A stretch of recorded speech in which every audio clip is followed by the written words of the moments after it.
Bonjour à toutes et à tous et bienvenue dans ce webinaire organisé par l'Observatoire Énergie-Climat du CERD. Donc nous sommes avec vous pendant une heure pour décrypter aujourd'hui le secteur du résidentiel. Donc c'est un nouveau format de webinaire qu'on lance qui s'appelle l'instant donné de l'Obs pour vous présenter une thématique et des outils sur cette thématique. Et donc tout d'abord, je me présente donc Pierre Brancière, donc je suis chargé de mission à l'Observatoire Énergie-Climat du CERD. Et donc, nous avons autour de la table aussi Anastasia Ivanovski, qui est coordinatrice de nos deux observatoires, donc énergie-climat et l'observatoire déchets-matières au CERD. Nous avons aussi ma collègue Aurélie Davril, qui sera aussi avec nous et qui sera en support dans le chat. Et nous avons aussi deux intervenants extérieurs, donc Emmanuel Gotz du RAR et Marie Motelier de la Cercle Hauts-de-France. Et donc, je vais vous présenter le programme aujourd'hui. Donc, nous allons revenir sur l'Observatoire Énergie-Climat pour vous présenter nos missions, qui on est pour celles et ceux qui nous ne connaissent pas encore. Et puis, nous allons ensuite décrypter les indicateurs qu'on diffuse sur le secteur du résidentiel à travers les émissions de gaz à effet de serre et consommation d'énergie de ce secteur. Avant, dans une deuxième partie, vous présenter des outils, donc avec nos partenaires qui sont présents autour de la table. La Cercle Hauts-de-France qui vous présentera un outil Mon Suivi Rénov justement sur la thématique des rénovations de logements et Emmanuel Gotz du RAR qui va vous présenter l'outil Géodyp de l'ONPE, de l'Office national de la précarité énergétique et outil produit et animé par le RAR. Et donc à la fin du webinaire, on aura une phase de questions-réponses que vous pourrez poser à l'oral. En tout cas, n'hésitez pas à poser vos questions via le petit onglet Q&R que vous avez en bas de votre écran pour nous poser au fur et à mesure de ce webinaire vos questions. Et donc, je vais laisser la parole à ma collègue Anastasia pour présenter l'Observatoire Énergie-Climat. Merci Pierre, bonjour à toutes et à tous.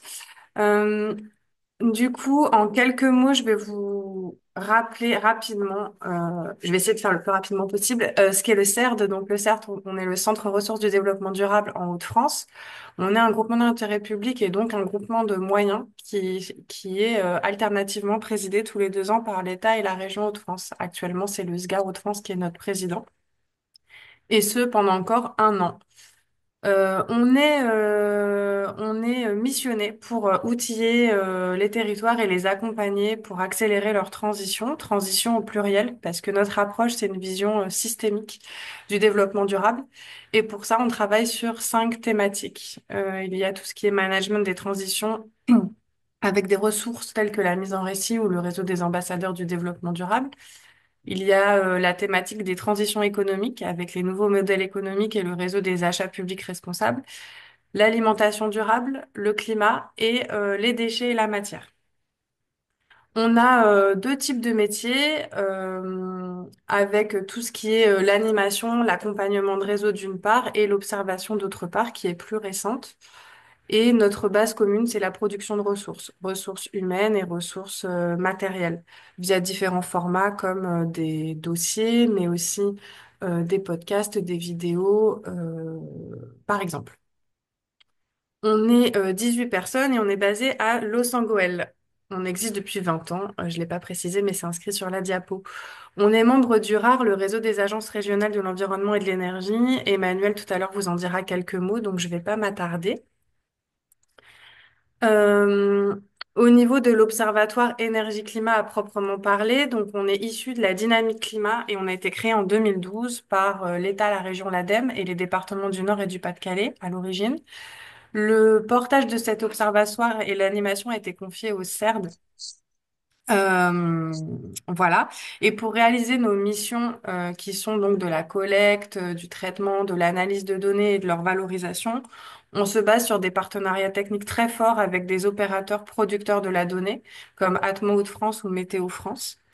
Donc en fait, ces acteurs, ils sont garants de la méthodologie de production, notamment pour Atmo via le guide PCIT national. Et puis l'Observatoire énergie-climat est lui garant de la méthodologie d'exploitation et de diffusion de ces indicateurs, qui est recommandée par le réseau Durar, qui coordonne les OREC et qui permet d'avoir des données comparables entre les différentes régions.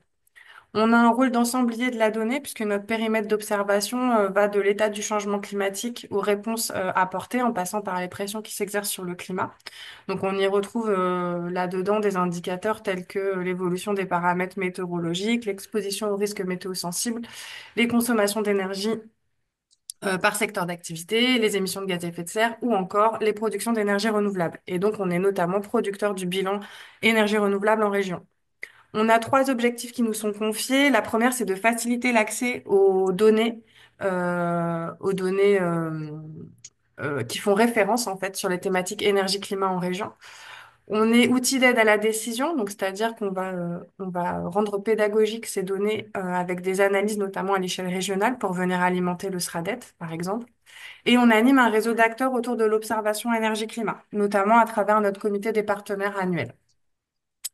Nos différents travaux sur la diapo suivante, s'il te plaît, Pierre, sont valorisés notamment à travers deux sites. Le premier qui est en haut à gauche, qui est le site de l'Observatoire Climat, qui va d'ailleurs subir une refonte en 2025 pour améliorer le service en fait d'accès à la donnée et de l'information. Et le deuxième site qui est la plateforme Trace pour Trajectoire Air Climat Énergie, qui est une plateforme coproduite avec Atmo Hauts-de-France depuis 2 ans maintenant, qui vous permet d'accéder à des tableaux de bord pédagogiques et simples d'accès sur les thématiques air, climat, énergie, avec notamment une visualisation de l'atteinte des objectifs du SRADET. Et depuis cette année, on a également développé un accès à des simulateurs pédagogiques qui vous permettent de voir l'impact de vos actions en termes de mobilité et sur le secteur résidentiel vis-à-vis des émissions de gaz à effet de serre et des émissions de polluants atmosphériques. Voilà pour la petite partie introductive. J'espère que j'ai été claire et que j'ai respecté mon temps de parole. Pierre, je te redonne la parole. Merci beaucoup Anastasia, bah, c'est parfait. Et donc du coup dans cette première partie, je vais décrypter les émissions de gaz à effet de serre et de consommation d'énergie du secteur résidentiel. C'est pour vous donner un aperçu finalement de qu'est-ce qu'on peut décliner comme indicateur à partir d'une thématique. Donc les graphiques et chiffres clés que je vais vous présenter aujourd'hui sont les données régionales, mais nous avons ces données qui sont disponibles jusqu'à l'échelon PCI, donc à travers les deux sites que Anastasia a présentés, donc sur notre site Observatoire Énergie Climat du CERN et sur la plateforme Trace co-construite avec notre partenaire Atmo Hauts-de-France. Et donc aujourd'hui, on va se concentrer sur le secteur résidentiel, car c'est un secteur qui présente de nombreux enjeux, et puis on le verra tout à l'heure avec la présentation d'outils, notamment sur la rénovation énergétique et sur la précarité énergétique. Et donc tout d'abord, quelle est la place du secteur résidentiel dans les émissions globales de gaz à effet de serre en Hauts-de-France? Donc en Hauts-de-France, le premier secteur émetteur, c'est l'industrie, suivi du transport et ensuite de l'agriculture. Et le secteur résidentiel est le quatrième secteur émetteur, représentant 13% des émissions totales de gaz des Hauts-de-France.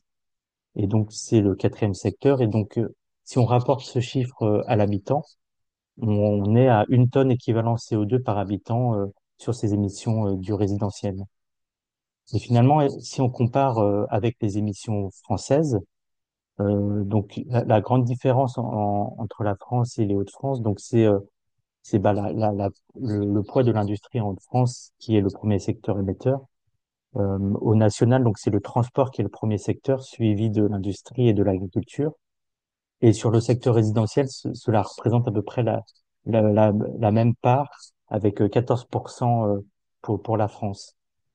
Par contre, si on rapporte à l'habitant, on voit que les émissions du résidentiel des Hauts-de-France sont légèrement supérieures à la moyenne française. Donc, en Hauts-de-France, on est à 1 tonne équivalent CO2 par habitant.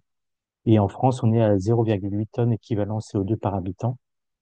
Et finalement, si on regarde le camembert du résidentiel des Hauts-de-France, ça représente finalement 12% des émissions du résidentiel de la France. Alors que population, les Hauts-de-France représentent 9% de la population française. Et donc, maintenant, on va se concentrer sur ce petit carré du résidentiel pour voir finalement quelle est son évolution et quelles sont les origines des émissions du résidentiel. Donc, au niveau des émissions de gaz du résidentiel, on a diminué de 2 millions de tonnes équivalent CO2 entre 2012 et 2021, moins 25%. Et comment on se situe par rapport aux objectifs du SRADET? Donc sur le graphe, vous voyez en vert les objectifs du SRADET.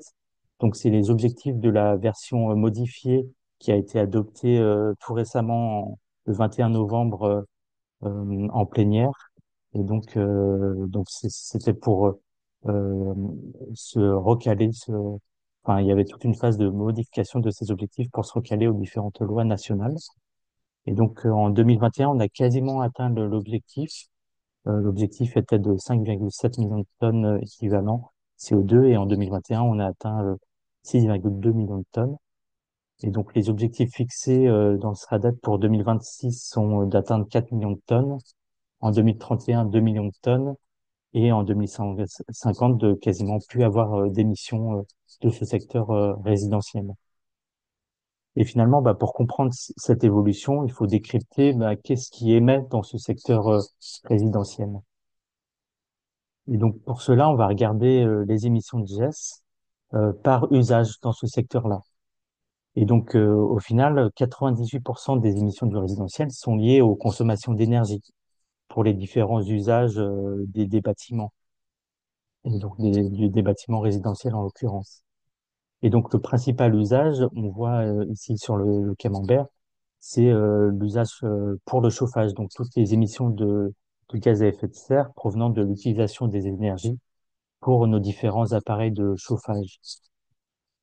Le deuxième usage, c'est l'électricité spécifique. Donc l'électricité spécifique, c'est l'électricité utilisée pour nos appareils domestiques, ménagers, loisirs, comme les télévisions, etc., tous nos objets numériques. Et donc le troisième usage, après, c'est les appareils de cuisson. Ensuite viennent l'eau chaude sanitaire, donc tout ce qui est chauffe-eau, etc. On a aussi 1% qui vient des engins de loisirs et jardinage, donc par exemple les tondeuses. Et donc les 2% qui ne sont pas directement liés à de la consommation d'énergie, c'est les solvants et peintures qui sont utilisés dans le résidentiel, qui représentent 2% de ces émissions-là.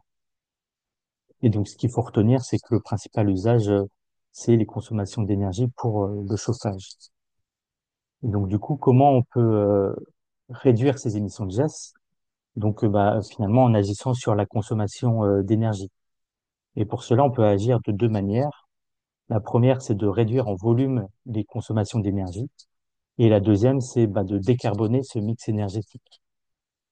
Donc, on va illustrer cela à travers les évolutions d'abord de la consommation d'énergie. Donc là, j'ai représenté les consos totales du secteur résidentiel par usage. Et donc, on voit que en consommation d'énergie, c'est aussi le chauffage le principal consommateur. Et au final, au global, les consommations d'énergie de ce secteur ont diminué de 5,8 TWh depuis 2012. Et donc, on a atteint les objectifs du SRADET. Et donc, les objectifs pour 2026, c'est d'atteindre 35 TWh. Et pour 2030, c'est d'atteindre 28 TWh et en 2050, 16 TWh. Et finalement, là, donc on voit que qu'on a diminué. Et finalement, la baisse est surtout principalement liée à la baisse de l'usage du chauffage. Sur cet usage, on a baissé les consommations de 6,5 TWh. Sur les autres usages, c'est soit en stagnation, par exemple, sur l'usage cuisson, soit en légère augmentation, par exemple sur l'électricité spécifique, qui a augmenté de 0,5 TWh. Et donc maintenant, on va zoomer justement sur cet usage chauffage pour comprendre finalement qu'est-ce qu'il y a derrière et quel est le mix énergétique du chauffage. Et donc ça, c'est pour illustrer le deuxième levier qui est de décarboner le mix énergétique du chauffage, c'est-à-dire réduire la part fossile pour remplacer les énergies fossiles par des énergies renouvelables et de l'électricité. Et donc la situation en 2021, on est à 67% qui est couverte encore par les énergies fossiles. Donc les énergies fossiles, c'est le gaz naturel, les produits pétroliers et les CMS, donc combustibles minéraux solides, donc c'est les équivalents charbon. Donc finalement, cette part reste élevée, mais on voit un début de changement de mix énergétique par rapport à 2012. Ce mix était de 69% en part et on est passé à 67%. Mais après, c'est surtout aussi en volume qu'on a diminué, puisque finalement, en termes de baisse de fossiles, on a diminué de 5,3 TWh depuis 2012, donc soit moins 21%. Et notamment, on voit sur le gaz, où on est passé de 18,3 TWh pour le gaz en bleu à 14,4 en 2021. Et donc, pour résumer, finalement, comment on peut réduire les émissions de gaz dans le résidentiel et poursuivre les efforts qui ont déjà été faits et qui permettent quasiment d'atteindre les objectifs. Donc, l'effort à continuer. Ce qu'il faut retenir, c'est que les émissions de ce secteur sont essentiellement liées à la consommation d'énergie. Que 78% de ces émissions sont liées à la consommation pour l'usage du chauffage. Et donc, comment on peut agir? Donc, en réduisant nos consommations à travers des actions de sobriété et d'efficacité énergétique. Et par exemple, en rénovant les logements pour mieux isoler les bâtiments et en changeant le mix énergétique, en décarbonant le mix pour réduire la part fossile. Et donc, par exemple, en changeant les systèmes de chauffage, en remplaçant les chaudières fuel et gaz par des chauffages électricité ou à partir d'énergies renouvelables. Et justement, donc un petit mot, comme l'a évoqué Anastasia en introduction, sur la plateforme Trace l'an dernier, plateforme qui est co-développée par Atmo et le CERB, on a développé des simulateurs pédagogiques, notamment sur la thématique du résidentiel, pour justement donner des ordres de grandeur. Et donc il y a deux simulateurs, donc un sur la performance énergétique des bâtiments, pour voir l'impact de la réduction des consommations si on rénove le parc logement. Il y a un deuxième sur justement le mix énergétique pour voir, par exemple, si on réduit la part fossile, donc la part gaz, produits pétroliers, et on augmente la part énergie renouvelable, quel est l'impact en termes d'émissions de gaz et de polluants atmosphériques. Et donc, pour aller plus loin, on va vous partager dans le chat le webinaire du webinaire de Trace qu'on a effectué en mai dernier qui présentait la plateforme et ses nouveautés. Et puis, on vous informera aussi des nouveautés en 2025 sur cette plateforme aussi prochainement. Donc, voici pour mon décryptage de ces indicateurs du résidentiel. Et donc, après avoir décrypté ces indicateurs, on va vous présenter dans la deuxième partie des outils qui peuvent vous aider en tant que territoire, aménageur du territoire pour justement passer à l'action sur ce secteur-là. Et donc, à travers deux présentations, tout d'abord la Serco de France avec l'outil Mon Suivi Rénov et dans un deuxième partie pour zoomer sur le sujet de la précarité énergétique avec une présentation d'Emmanuel Gotz qui va vous présenter l'outil Géodip de l'ONPE qui est animé par le RA. Et donc, je vais donner la parole à Marie Motelier de la Cercle Hauts-de-France.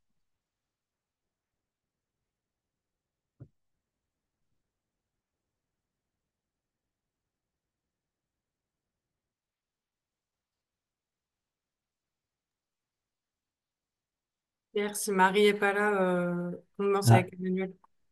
ouais, du coup, Emmanuel, si tu veux prendre la suite. Oui, oui, pas de problème. Bonjour à toutes et tous. Euh, je vais partager mon écran.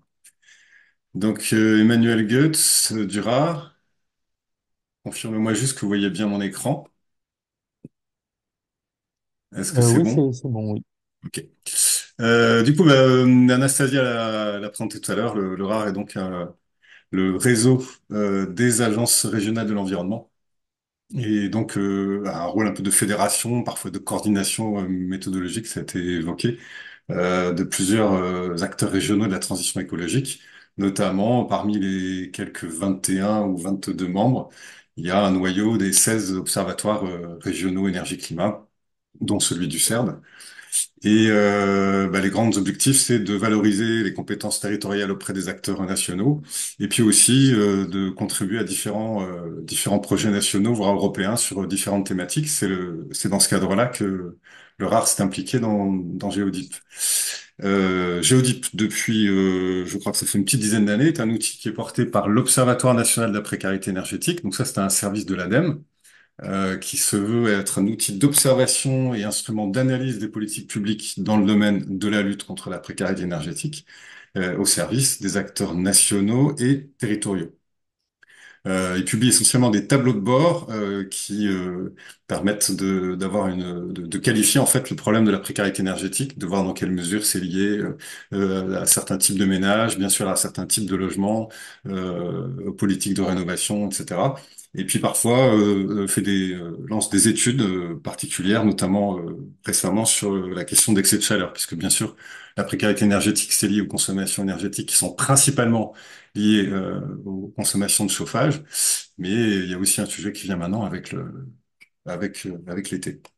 Le ONP fonctionne avec tout un réseau de partenaires, donc des ministères, dont la direction interministérielle de la prévention et de la lutte contre la pauvreté, qui finance notamment l'outil Géodip, mais aussi l'ANA, l'Observatoire national de la rénovation énergétique, le CLER, etc., le RAR, les grands énergéticiens, EDF, Enedis, etc. Et puis beaucoup d'acteurs de, de la lutte contre la précarité énergétique, Secours catholique, Solia, autour des questions d'habitat hein, principalement, Croix-Rouge, la Fondation Abbé Pierre, le rappel, etc., etc. Je vous invite à aller sur le site de l'NPE, bien sûr, pour avoir plus d'infos. Alors, l'outil Géodip, il y a un complément un peu des tableaux de bord de l'NPE. Son but est de proposer principalement aux collectivités et aux acteurs que je viens de mentionner, dont les CCAS, beaucoup, une territorialisation en fait de quelques indicateurs de la précarité énergétique. Voilà. Il essaye de rester gratuit, en tout cas pour ces acteurs-là et pour ces indicateurs-là. Il vient d'être remis à jour donc dans le cadre d'une convention que le RAR a établie avec l'ADEME. Donc on se retrouve dans une situation un petit peu de coportage de cet outil. Et l'objectif, c'est de calculer et de mettre à jour régulièrement des indicateurs territoriaux, donc la précarité énergétique, notamment le nombre, pour chaque territoire, le nombre et le taux de ménages en situation de précarité énergétique. Alors, petite définition, il y en a plusieurs, mais celle qu'on utilise nous, pour décider si un ménage est en situation de précarité énergétique, là on va parler principalement de logement, c'est en calculant son taux d'effort énergétique, c'est-à-dire en gros le montant de ses dépenses énergétiques liées au logement divisé par les revenus du ménage. Voilà. Et si ce taux dépasse 8%, on considère, pardon, dépasse 8% et que les revenus du ménage appartiennent aux 30% les plus bas, donc les trois premiers déciles, on considère alors le ménage en situation de précarité énergétique. Rapidement, juste pour vous indiquer un petit peu comment les choses sont calculées, on va se concentrer là sur la partie gauche du graphique. Donc la base que nous utilisons, c'est le fichier détail logement issu du recensement de la population de l'INSEE. Voilà, qui n'indique pas exactement de quel logement il s'agit, mais qui donne une vision, on va dire, statistique des logements et des ménages de France. Et on se concentre nous uniquement sur la métropole. Voilà, à partir des caractéristiques des logements et du ménage, on va essayer d'estimer les consommations du logement. Alors, c'est principalement sur des informations, des données d'enquête. Voilà, on ne s'appuie pas sur des modèles de performance énergétique du logement. On est surtout plutôt sur des données de consommation réelles. Et à partir de là, si vous avez des questions, on pourra détailler. Mais en gros, en multipliant la consommation estimée de chacun de ces logements par le prix des énergies pour l'année considérée, là, on vient de publier le millésime 2021, On n'a plus qu'à ajouter, entre guillemets, à estimer le revenu de chaque logement, on divise l'un par l'autre et on obtient donc ce taux d'effort énergétique. S'il dépasse 8%, le logement est considéré comme potentiellement en situation de précarité énergétique liée au logement.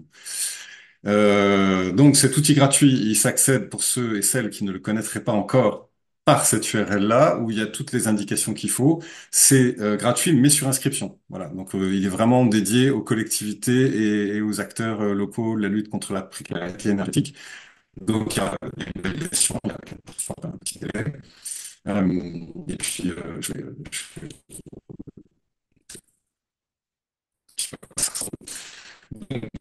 voilà, le temps est ouvert en entier. Un petit message de, je sais pas si vous voyez. Du coup, ben là, il y a toute une série d'indicateurs, mais pas tant. Les principaux sont donc là, précarité énergétique. J'ai choisi ici précarité énergétique logement. Est-ce que vous m'entendez toujours?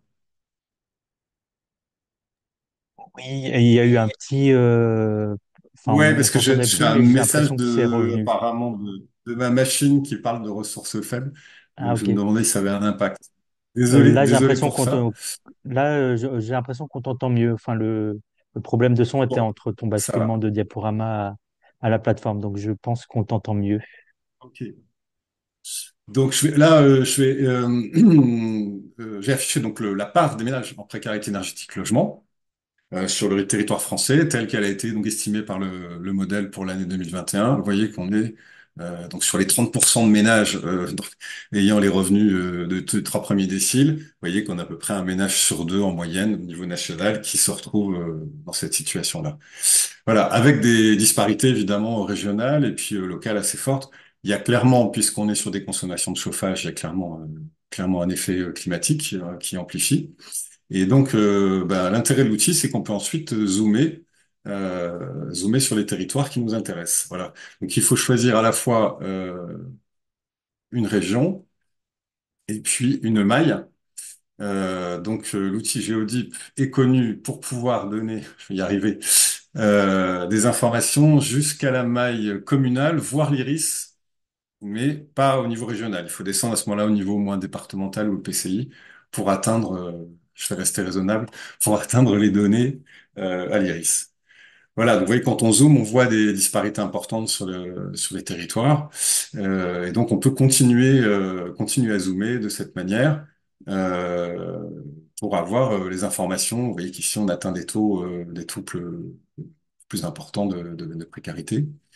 Et puis, on peut aussi éclairer un petit peu ces chiffres pour essayer de mieux les comprendre par quelques indicateurs qui vont décrire les caractéristiques des logements. Voilà, notamment bah, le type de logement, maison ou appartement, parce que derrière les réalités et les modes d'action vont pas être les mêmes. On a également la répartition par énergie de chauffage et puis par âge de logement. On a également normalement le statut d'occupation qui permet également de distinguer, hein, de voir sur chaque territoire la part des propriétaires, des locataires, du secteur public ou privé, de manière à éclairer un peu les chiffres de précarité énergétique obtenus. Donc ça, c'est pour la manipulation des données et de l'outil. Je vous invite vraiment à vous inscrire et puis aller utiliser l'outil directement. Il y a une aide en ligne avec des petits tutos qui permettent de rapidement prendre en main l'outil, de savoir où est-ce qu'il faut cliquer, comment ça fonctionne. Les tutos vous expliqueront comment exporter les données. Donc on peut à tout moment exporter, notamment au format Excel, les données qui ont été sélectionnées à l'écran. Et puis, et je suis content d'avoir préparé les choses parce que je sens que ça rame un petit peu. Vous pouvez également euh, très très facilement, à partir d'un modèle qui est fourni, produire et imprimer des tableaux de bord récapitulatifs qui vont permettre d'afficher les indicateurs que vous avez sélectionnés, surtout sur le territoire qui vous intéresse. On peut de cette manière comparer différents territoires pour un même type d'indicateur. Donc vous voyez ici, j'avais préparé en amont, mais c'est vraiment ça se fait en trois clics. On peut très très bien aller jusqu'à donc trois types de territoires différents. Ici, j'ai choisi donc le niveau régional, une communauté de communes ici tirage Sambre-et-Oise, et puis vous pouvez zoomer jusqu'à, ben, en l'occurrence c'est une des communes de la commune des communes, mais vous pouvez absolument, tout le monde a accès à absolument toutes les données de la France, donc peut faire toutes les comparaisons qui le souhaitent. Et là vous allez avoir, alors nombre de logements bien sûr, mais ça va permettre voilà, bien sûr d'avoir le taux de précarité énergétique pour chacun de ces niveaux de territoire, mais aussi donc les indicateurs dont j'ai parlé et quelques autres pour éclairer bien sûr la typologie à la fois des ménages et des logements. Très important, donc l'aide en ligne pour les tutos. On a essayé d'avoir un outil le plus simple possible, donc qui nécessite pas de formation particulière. Et puis, important aussi, la rubrique mise à jour qui prévient, explique en fait les différentes mises à jour qui ont été faites, les indicateurs qui ont été ajoutés, et surtout vous donne un calendrier prévisionnel de la publication de prochains millésimes ou d'ajout d'indicateurs. Voilà, donc c'est du prévisionnel, donc ça peut être amené à changer. Euh, mais donc, c'est important aussi de consulter régulièrement cette page pour mieux comprendre l'outil. Et il y a, pour finir, également, en plus des tutos, vous avez accès ici à un guide méthodologique qui explique un peu plus en détail la manière dont les calculs ont été faits pour les dépenses énergétiques d'une part et pour les revenus d'autre part. Voilà pour l'outil. Non, c'est à peu près tout ce que je voulais vous dire pour le moment. Mais si vous avez des questions, surtout n'hésitez pas. Bah, merci Emmanuel. Est-ce qu'on a des questions qui sont remontées dans le l'onglet Q&R ou Non, tu peux poursuivre pour le moment, il n'y a pas de questions. oui. Et puis ma Marie a pu revenir avec nous. C'est bon, Marie? Oui, c'est bon, je suis revenue. Ok. Bah, du coup, je vais te laisser la parole pour présenter le deuxième outil, donc Mon Suivi Rénov de la CERC Hauts-de-France. D'accord, alors. Donc, je vais vous présenter un outil qui a été développé par la CERC de France pour suivre la dynamique des rénovations énergétiques via les aides, notamment les aides de l'État à la rénovation. Donc, c'est un outil qui est accessible via le site de la CERC, mais qui nécessite d'avoir un mot de passe. Donc, vous pouvez contacter la CERC pour avoir un mot de passe, on vous l'envoie. Donc, je vais vous présenter rapidement le contenu de cet outil. Donc, on a d'abord une partie sur les dispositifs d'aide. Donc, on commence avec le suivi de la dynamique de l'activité des espaces conseils de France Rénov'. Donc, on a le nombre d'informations, le nombre de conseils qui sont donnés ici par trimestre. On a quelques données sur les actions. On a toutes ces données au niveau ici régional. On peut aussi sélectionner un département, ce qui permet de descendre. Si je prends le Nord, on aura les données, exactement les mêmes données pour le Nord. Ensuite, on a le suivi des aides, cette fois, donc ma prime rénov, rénovation d'ampleur, donc l'ex Habiter mieux ou ma prime rénov sérénité. Ça a changé de nom plusieurs fois ces dernières années, mais on suit ces aides tous les trimestres. Donc là encore au niveau régional et départemental. Donc vous avez le nombre de logements concernés par département, le montant de travaux concernés. Donc on trouve aussi l'éco-PTZ, ce sont les trois principales aides suivies ici trimestriellement. Un bilan 2023, donc on aura bientôt le bilan 2024, début 2025. Pour le moment, on est encore sur un bilan 2023 avec comparaison sur les données 2022. Donc pareil, on reprend les nombres de dossiers, les montants de travaux, les montants d'aide. Donc l'historique annuel qui va suivre les mêmes aides, mais cette fois annualisées. Et on a les anciennes données sur le crédit d'impôt.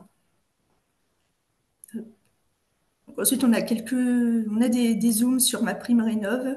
Donc ici, des données annuelles pour savoir, par exemple, le type de ménage. Alors, toutes les données ne sont pas actualisées sur cette précision, mais on va essayer d'avoir annuellement un suivi sur la part de reste à charge, notamment pour les ménages qui réalisent des travaux avec ma prime rénov.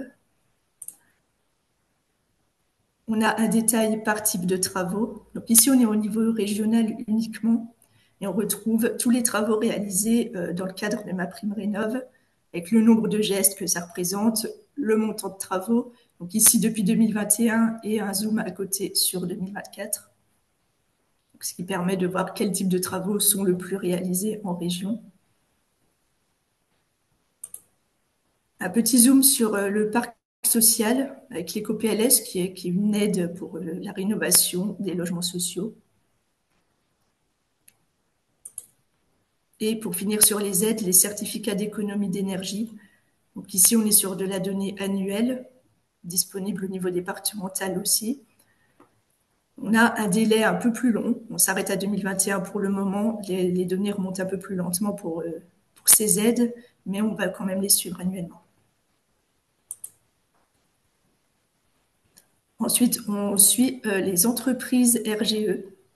Côté dynamique d'entreprise, on a ce suivi ici mensuel des entreprises RGE.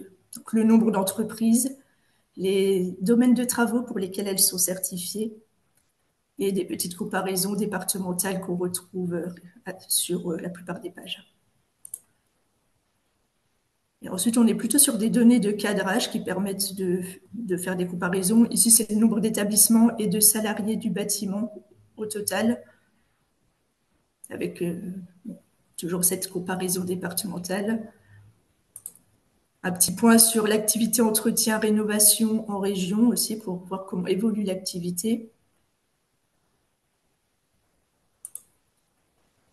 Et ensuite, une partie parc de logement, encore une fois de la donnée de cadrage. Alors, on va revoir peut-être à peu près le même type de données qui ont été présentées juste avant, avec quelques données, mais moins détaillées.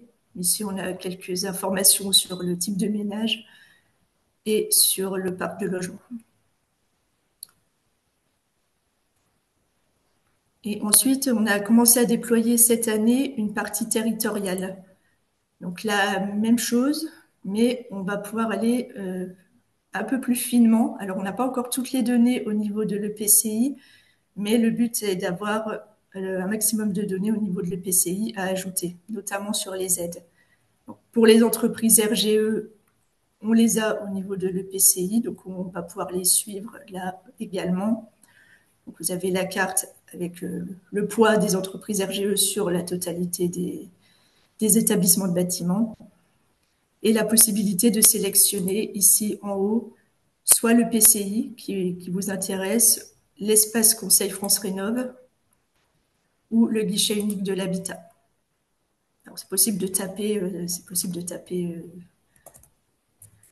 pour récupérer ce qu'on veut, par exemple, si on veut Lille.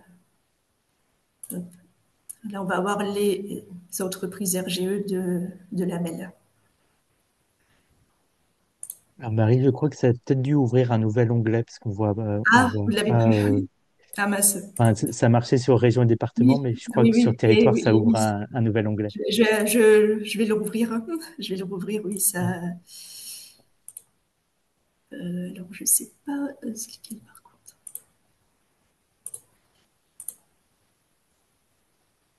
Oui, Et voilà, voilà, normalement, ici, voilà, vous on voit. avez la partie territoriale. C'est vrai que ça ouvre un autre onglet et j'ai quitté, désolée.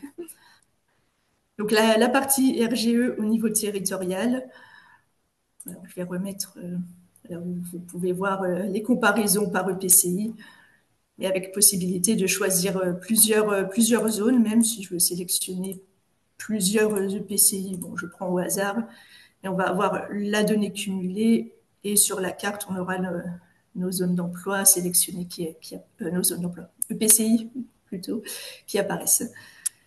Donc, on a la même chose sur les entreprises du bâtiment, comme au niveau départemental, avec le nombre d'établissements, nombre de salariés et la possibilité donc, de sélectionner une EPCI aussi. Le parc de logement, bon, là, pareil, on va retrouver toutes les données sur la structure du parc de logement, le type de logement et avec de la donnée locale EPCI qui est cartographiée aussi. La partie dispositif d'aide est pour le moment moins développée, donc on va retrouver notre suivi des informations et conseils des espaces France Rénov'. Ici aussi au niveau de l'EPCI, donc ça se présente exactement comme la partie départementale. et quelques comparaisons aussi par territoire. On a quelques données sur l'éco-PTZ qui s'arrête à 2021 par territoire, les certificats d'économie d'énergie également, et les anciennes données du crédit d'impôt. L'objectif pour début 2025, c'est d'ajouter les données MaPrimeRénov' au niveau de l'EPCI. Elles sont en cours de récupération, elles ne sont pas encore intégrées, mais début 2025, on espère pouvoir ajouter cette partie MaPrimeRénov' vraiment au niveau des territoires. Et avec un suivi beaucoup plus régulier, on devrait avoir dès début 2025 les données 2024, par exemple. Donc voilà, c'était pour faire le tour de cet outil, de son contenu. Si vous êtes intéressé, vous pouvez contacter la CERC pour avoir l'accès. Bah, merci beaucoup, Marie, pour cette présentation. Et je crois qu'on a mis le mail, je ne sais pas si on l'a mis dans le chat pour contacter la CERC. Oui, Oui, voilà, merci Aurélie. Euh, je ne sais pas s'il y a eu des questions qui ont été remontées. Sinon, on peut aussi en prendre à l'oral. Vous pouvez aussi le lever la main pour prendre une question à l'oral. Il nous reste 15 minutes, donc on peut échanger sur vos différentes questions. Oui, Pierre, il y a une question, bon, question et réponse. Donc, c'était de savoir si les données de Géodip étaient accessibles à tout le monde et de la même façon pour mon suivi Rénov'. Et donc, en fait, pour l'outil mon suivi Rénov', il faut envoyer une demande par mail. Donc, l'adresse mail a été indiquée dans le chat. Et pour Géodip, donc c'est un outil réservé aux acteurs publics et associatifs. Et là, il faut faire une demande via un formulaire. Je te laisse peut-être compléter, Emmanuel ou Marie. Oui, tout à fait, oui, c'est très bien résumé. Alors, on a beaucoup de demandes parfois de bureaux d'études qui souhaitent accéder aux données. Donc, la réponse, c'est si vous travaillez pour une collectivité en particulier, adressez-vous à votre client, maîtrise d'ouvrage, qui pourra obtenir un accès. Donc, si les collectivités souhaitent pas s'approprier les données, elles peuvent tout à fait se créer un compte et ensuite, dans le cadre de leur contrat avec le bureau d'études, leur transmettre ces données pour que le BE puisse travailler dessus. Mais le modèle actuel de Géodip fait on ne peut assurer la gratuité pour l'instant que pour voilà, les acteurs qui ont été indiqués, donc collectivités, associations, etc. On réfléchit à d'autres modalités, à des extensions, à proposer d'autres services, mais pour l'instant, on a maintenu ce modèle-là. Bah, merci pour les précisions, Emmanuel. Si vous avez des questions, vous pouvez aussi le lever la main, puis je vous donnerai les droits pour activer vos micros.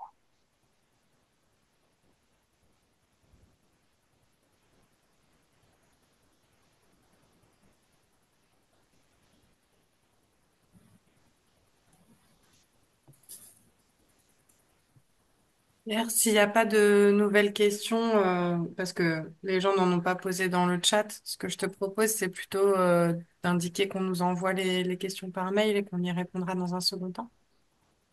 Oui, oui, oui. Donc vous pouvez nous envoyer vos questions par mail et je vais partager mon écran pour justement résumer nos coordonnées.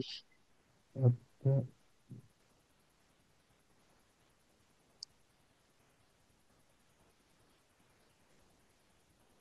Donc oui, voilà, j'ai résumé sur la diap les différentes adresses mail. Donc pour la CER Côte-France, pour Géodip et pour notre équipe de l'Observatoire Énergie-Climat.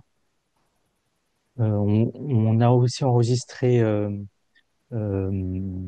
le webinaire, donc vous envoyer on pourra aussi vous envoyer le replay pour les participants. Et alors je vois une question dans le chat. Oui, on a une Alors question de France Nature Environnement qui demande si la suspension de la décarbonation d'ArcelorMittal ne va pas entacher la réduction des gestes. Je pense que il va falloir qu'on creuse un peu la question. Ce qu'on peut peut-être en dire en direct, c'est que là, on est sur des données 2021.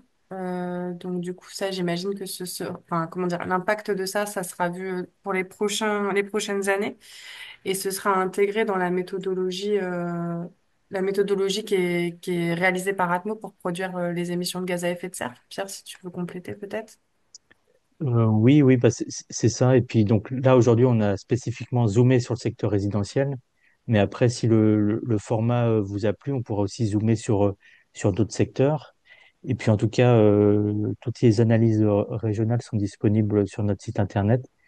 Et donc effectivement, actuellement, l'historique des données sur les émissions de gaz et de consommation d'énergie, donc qui sont réalisées par Atmo Hauts-de-France. Donc c'est des données de 2008 à 2021. Et donc, les données 2022 seront disponibles au courant premier trimestre, je pense, 2025.